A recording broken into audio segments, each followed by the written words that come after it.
cómo es la morfología externa del cerebro. El cerebro ocupa casi toda la totalidad de la caja craneana, ¿ya? Y lo que ustedes ven cortado acá, como si fuera el techo, se denomina calota craneana. Por lo tanto, la parte inferior donde se asienta el cerebro se denomina base. Entonces el cerebro se encuentra entre la calota y la base del cráneo. Quiero que tengan una idea sobre esta gran vena, que ya les expliqué en algún momento. Es la gran vena lateral o seno sigmoideo, y este borde que tiene acá cortado de meninge viene a ser el borde del techo de la fosa posterior, que también ya les he explicado. Acá, para ver nuevamente las fosas, el cerebro tiene el polo frontal, que está depositado en la llamada fosa anterior. Luego tiene la fosa media, fosa craneana media, donde ahí se asienta el lóbulo temporal. Y en la parte posterior tiene la fosa posterior, que se profundiza en lo que viene a ser el hueso occipital. La composición del hueso occipital es el mayor componente para la fosa posterior. Allí se deposita entonces el tronco del encéfalo, el cerebelo, y como techo tiene la meninge, y encima de la meninge está el lóbulo occipital. Cuidado con pensar que el lóbulo occipital está en la fosa posterior. Lo que pasa es que la región occipital está en la parte posterior, encima de la fosa posterior. El cerebro, como promedio, pesa aproximadamente 1200 gramos, un poco más, un poco menos, y el cerebro en el hombre es un poco más grande que la mujer. Eso no significa que el hombre sea más inteligente que la mujer. Lo que pasa es que es constitucional. Lo que vale allí son las sinapsis, las conexiones sinápticas. Un cerebro puede pesar igual a otro, pero lo que vale ahí son las sinapsis, o sea, las conexiones entre las neuronas. Cuanto más conexiones hay, más velocidad hay, más habilidades hay, más inteligencia hay. ¿Cómo se desarrolla eso? Señor, pase por la parte posterior, pase por la parte posterior, dése la vuelta, cierre la puerta. Y entonces, si una persona, desde que es muy pequeñito, les enseñan a ver los colores, a entender los sonidos, a saborear diferentes gustos, es bastante educado, entonces forman a un ser dentro de lo normal. No podemos decir exactamente normal porque adjunto trae una patología, pero se crea dentro de una familia social. Cuando hablamos de familia, hablamos del papá, la mamá. Tiene entonces el conocimiento de un hombre y de una mujer, y él sabe cómo va a ser su futuro.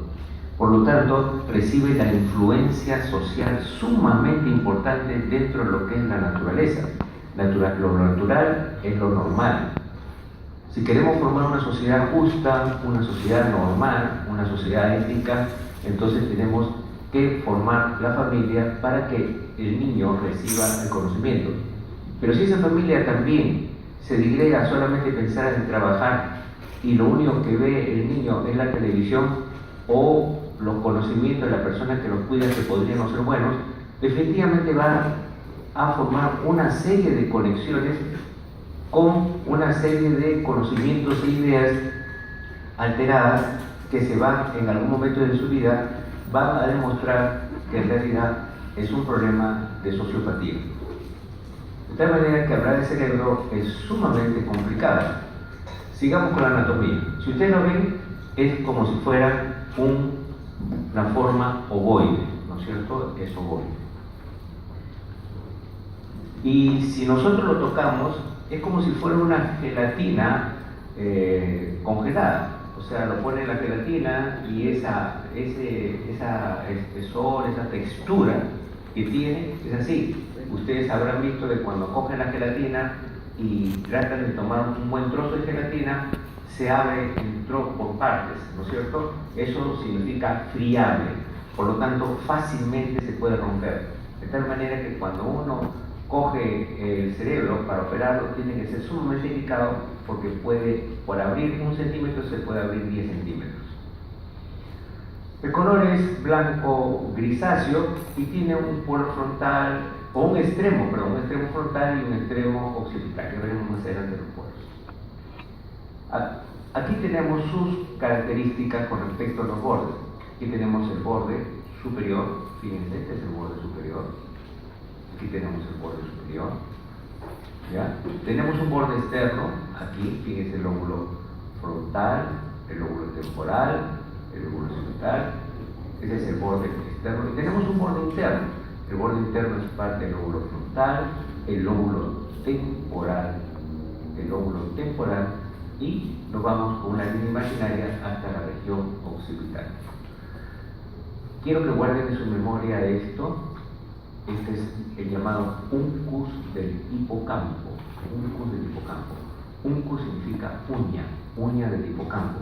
Es muy importante en los traumatismos craneoencefálicos, porque cuando se hincha el cerebro, el uncus del hipocampo se prolonga y comprime el tronco del encéfalo y le provoca alteraciones respiratorias, le provoca alteraciones cardíacas al paciente, y su compresión le lleva a presentar una serie de síntomas y signos, y si esa compresión no se libera, el paciente puede morir.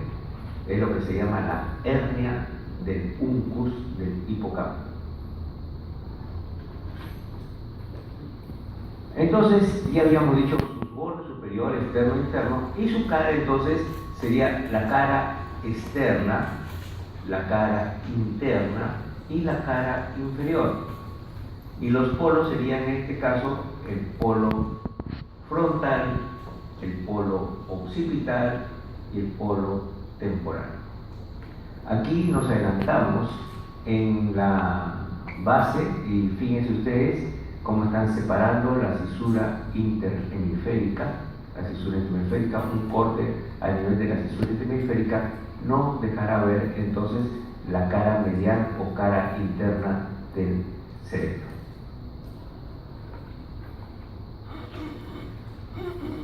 Cuando nos preguntan, ¿y por dónde pasa exactamente el tronco del encéfalo? El tronco del encéfalo pasa por la hendidura de Bichat, hendidura cerebral de Bichat. Esta hendidura cerebral de Bichat lo pueden encontrar en algún otro libro con el nombre de fisura transversal del cerebro, ¿ya? Por si acaso. Fisura transversal del cerebro. ¿Cómo está delimitado? Es una depresión, fíjense, situada entre el telencéfalo. ¿Ustedes llevan numerología? Sí. ¿Llevan numerología? Ya. Entonces, entre el telencéfalo y el diencéfalo que hemos hablado el día de ayer. El telencéfalo es lo que se refiere a los hemisferios cerebrales. El telencéfalo se refiere a los hemisferios cerebrales y el diencéfalo es lo que hemos hablado el día de ayer. Entonces, este espacio que ustedes ven acá es por donde pasa el tronco del encéfalo. Hacia adelante entonces tenemos, fíjense, las bandeletas ópticas. Fíjense las bandeletas ópticas. ¿Ya? Y por detrás el borde libre del lóbulo occipital hasta el lóbulo temporal. El lóbulo occipital hasta el lóbulo temporal. Aquí está nuevamente, fíjense, para que vean ustedes el uncus del hipocampo. Miren el uncus del hipocampo. Aquí está el tronco del encéfalo, está muy cerquita. Aquí estaría saliendo el nervio del tercer nervio craneano. Aquí está el nervio craneano. Entonces, cuando vemos nosotros la delimitación de la hendidura cerebral de Bichat, vemos que está delimitado por delante tenemos las bandeletas ópticas y el quiasma óptico. Este es el quiasma óptico. Si nosotros vemos entonces el contenido de la hendidura de Bichat, será esta glándula, que es la hipófisis. Por detrás de la hipófisis vemos esto, que es el tuber cinerum, que es la prolongación del hipotálamo hacia la hipófisis, que ya lo explicamos. Por detrás tenemos estas protuberancias que los franceses le pusieron los tubérculos mamilares porque aparentan como los pechos de una mujer, los tubérculos mamilares, y por detrás vean ustedes esto que está como unos huequecitos que vienen a ser, que sirven para el pasaje de arterias y venas para irrigar toda esta zona, que viene a ser la lámina perforada posterior, la lámina perforada posterior. Ahora, ¿existe una lámina perforada anterior? Sí, la lámina perforada anterior existe, son dos, pero no corresponden a la hendidura cerebral de Bichat. Por lo tanto, lo vamos a señalar acá. Fíjense, aquí está las láminas perforadas anteriores, y por delante de las láminas perforadas anteriores tenemos nosotros al nervio 1U olfatorio. Entonces, la lámina perforada posterior sí corresponde como contenido a la hendidura de Bichat. Seguimos por detrás y tenemos aquí los pedúnculos cerebrales. Aquí vemos nosotros a la sustancia negra o también llamado locus niger, y este gran núcleo grandote que ven ustedes, que ayer me preguntaron y que les vuelvo a repetir hoy día, que viene a ser el núcleo rojo. El núcleo rojo que tiene que ver con los movimientos, con el control de los movimientos extrapiramidales. Y por detrás vemos nosotros un agujerito por donde pasa el líquido cefalorraquídeo, y este agujerito se llama acueducto de Silvio. El acueducto de Silvio, que en la próxima clase vamos a hablar sobre el líquido cefalorraquídeo y veremos por dónde pasa. Este es el acueducto de Silvio. A los costados y posteriormente observamos acá a los tubérculos cuadrigéminos. Y detrás observamos nosotros el rodete porque parece un canuto, el rodete del cuerpo calloso. Bien, y entonces por la parte media y posterior son dos líneas que vienen de la región del lóbulo temporal hacia el lóbulo occipital, igualmente aquí, que viene a ser los límites posteriores, medianos y posteriores de la hendidura de Bichat. Y el límite anterior viene a ser las bandeletas ópticas.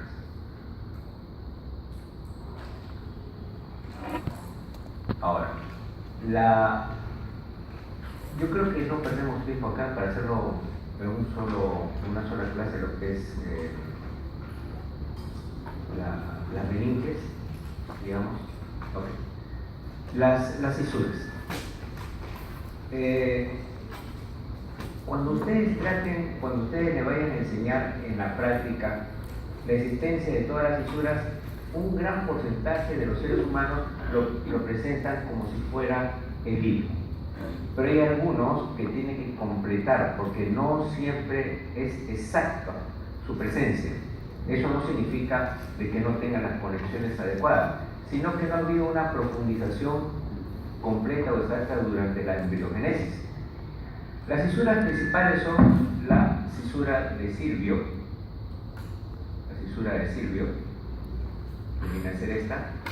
Si nosotros abrimos acá, se va a llamar el valle silviano, y en el valle silviano va a ir o va a transcurrir la arteria y la vena silviana, que va a dar irrigación a toda esta zona de acá. Luego tenemos nosotros otro surco, el surco de Rolando. Este es el surco de Rolando, fíjense, que separa una zona anterior de una zona posterior. Este vendría a ser el límite de la región frontal y este sería el límite inicial de la región parietal. Por lo tanto, el surco de Rolando divide al lóbulo frontal del parietal. La región anterior del surco de Rolando va a recibir diferentes nombres que lo vamos a ver ahora como circunvoluciones. Luego, existe una cisura perpendicular. Para tomar como referencia la cisura perpendicular, primero tomamos la muesca o incisura preoccipital, que viene a ser esto. La muesca, es como si hubiera cortado un pedacito, muesca o incisura preoccipital, y lanzamos una línea hacia arriba y nos encontramos con una línea que a veces no podría existir, que se llama la cisura perpendicular que muchas veces se ve mejor en la cara medial.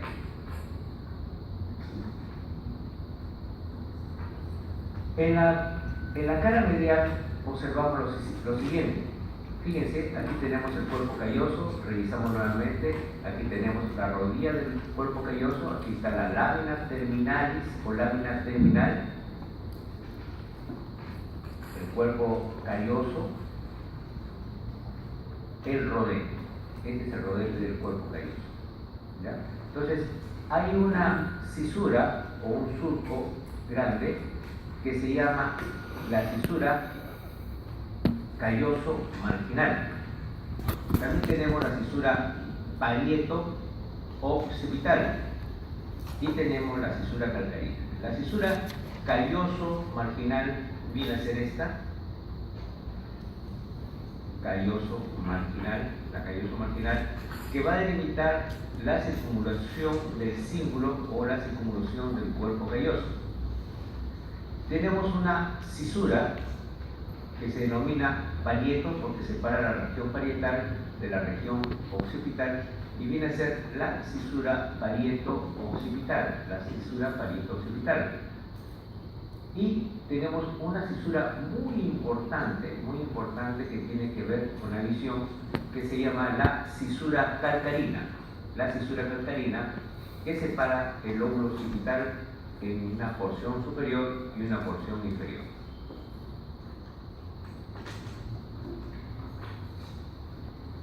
Veamos los lóbulos entonces. Si ya nosotros conocemos a Rolando y conocemos a Silvio, la línea que cruza Rolando sobre Silvio es el límite posterior del lóbulo occipital. Hacia adelante tenemos el lóbulo frontal, hacia atrás nos vamos desde el surco de Rolando hasta una línea que viene a ser de la muesca preoccipital a la línea perpendicular. Esa línea que se ha trazado es cruzada por una línea imaginaria. Esa línea imaginaria corresponde prácticamente casi a la unión entre la línea perpendicular y la muesca occipital. Una línea trazada hacia adelante hasta Silvio separa lo que viene a ser la región del lóbulo parietal, y lo que queda debajo hasta el polo temporal viene a ser el lóbulo temporal. Lo que queda entre la línea perpendicular y la muesca hacia el polo occipital viene a ser el lóbulo occipital. Ahora, cuando nosotros separamos a la cisura de Silvio, así como lo ven acá, lo ponen dos separadores, nosotros encontramos otro lóbulo. Este viene a ser el lóbulo de la ínsula, también conocido como la isla de Reil, R-E-I-L, isla de Reil o ínsula de Reil, o ínsula. Tiene un surco que lo rodea y este se llama el surco circular o surco periinsular. Luego tiene un surco que divide en dos partes, un surco bastante pronunciado que divide en dos partes a la ínsula, una parte antero superior y una parte postero inferior. Y vemos una serie de circunvalaciones muy pronunciadas y otras muy pequeñas. Por lo tanto, esto se llama las circunvoluciones largas y las circunvoluciones pequeñas. El borde al separarse forma un pliegue. Este pliegue se llama el pliegue falciforme.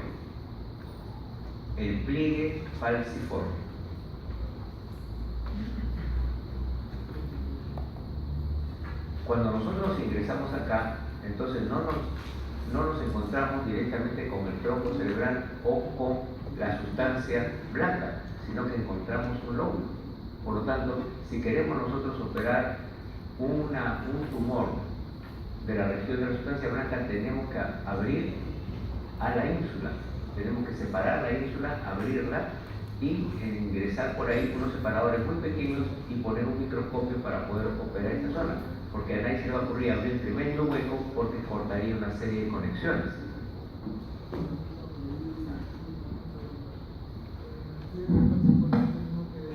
Perdón.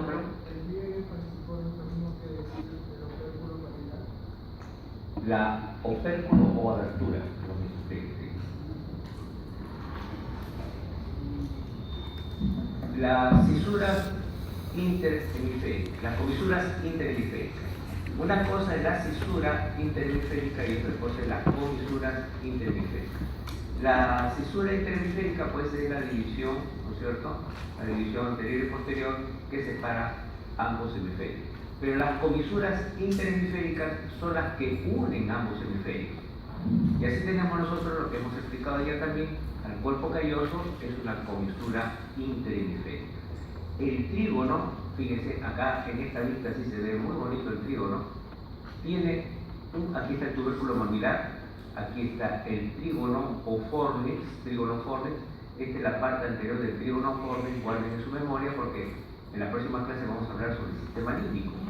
Este es el trígono anterior y luego tenemos la parte posterior o pilares posteriores del trígono. Entonces este es el pilar anterior y este es el pilar posterior del trígono. Este posterior del trígono junto con este elemento que se encuentra así como una fimbria, que es el cuerpo fimbriado o abullonado, y van a ir juntos acá hasta el punto del hipocampo y llegan casi a la punta, y aquí aproximadamente está un núcleo, el núcleo amigdalino.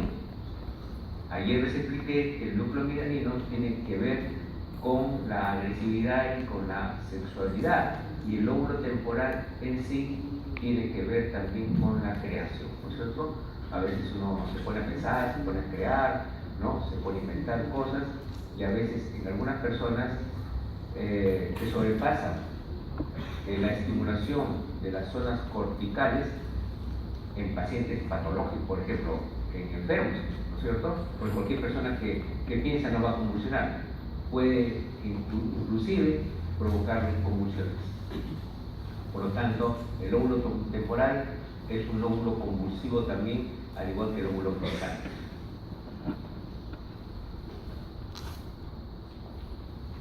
Veamos ahora detenidamente, ya hemos visto una generalidad, veamos ahora detenidamente la cara externa, las cisuras y los surcos. Lo estoy haciendo de forma reiterativa para que nos podamos comprender.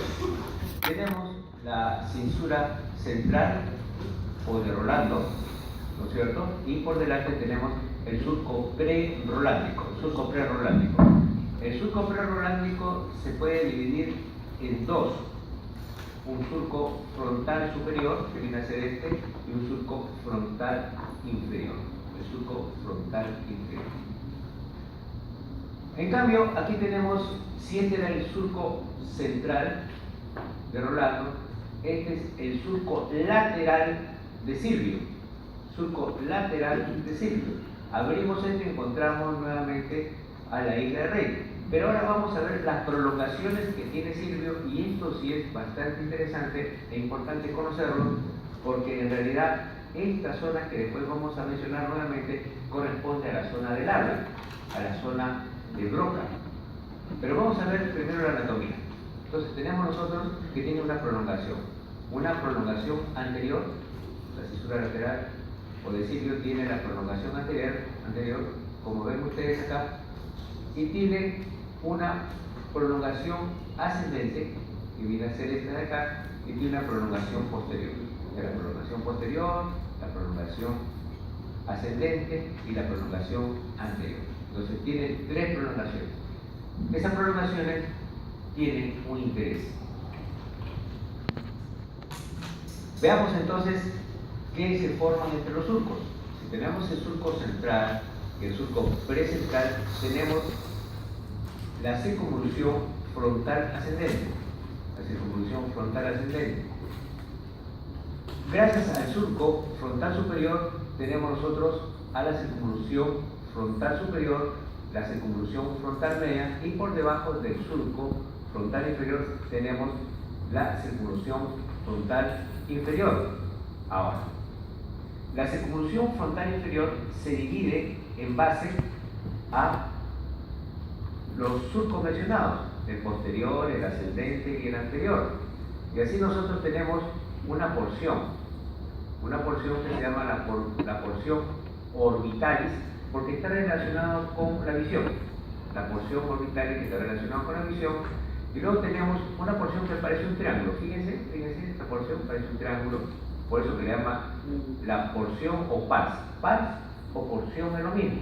La porción triangularis o porción triangular. Su otra denominación es el cabo. Y luego, hacia atrás tenemos la porción orbicularis, porque tiene acá como una especie de una hendidura. Esta es la porción orbicularis que se llama el pie. En realidad todo esto viene a ser el pie. Entonces, nosotros tenemos tres zonas. La primera, en la frontal inferior, la primera es la cabeza, el cabo y el pie. Este pie frontal ascendente, como así lo pueden leer en muchos libros, el pie frontal ascendente corresponde a ese famoso neurólogo y neuroanatomista Broca. Broca pensó de que por el siglo XIX, los años 1870 y tantos, él pensó de que esta zona correspondía con el lenguaje articulado. Y sin embargo, cuando él se presentó frente a la sociedad francesa, donde estaban los famosos filósofos y médicos del momento, se burlaron de él, diciendo que eso no existía, que era una patraña, era una locura. Y lo votaron. Y él se puso de acuerdo con un paciente a quien le denominaron Tan-Tan, porque cuando hablaba, tartamudeaba y decía Tan-Tan. Entonces le pusieron paciente Tan-Tan. Y parece que Broca pagó prácticamente toda su vida por saber dónde estaba, hasta que un día falleció. Y parece que había legado el cuerpo a la sociedad de beneficencia, era un hombre pobre, y Broca lo diseca, lo abre, y encuentra y confirma de que esta región estaba isquémica, estaba alterada toda esta región, por lo tanto sí se confirmaba su teoría sobre el lenguaje. De ahí que Brodmann hace una serie de investigaciones para darle las características de las diferentes regiones que estamos nosotros recién aprendiendo y explorando. En la cara interna, nosotros tenemos un surco, tenemos los siguientes surcos. Tenemos el surco paraolfatorio, o sea, esta es la región del olfato, paraolfatorio, estos surcos, paraolfatorio anterior y el surco paraolfatorio anterior y posterior. ¿Ya? Luego tenemos un surco, seguimos primero la cisura calloso-marginal, que también lo van a encontrar en algunos libros como el surcus cinguli o surco del cíngulo. Todo esto del cíngulo tiene que ver con el sistema límbico, el sistema de las emociones. Antes por los años, el delegado, por favor, podría llamar al señor Wilson para que baje un poco la intensidad, porque no me alcanza ahora para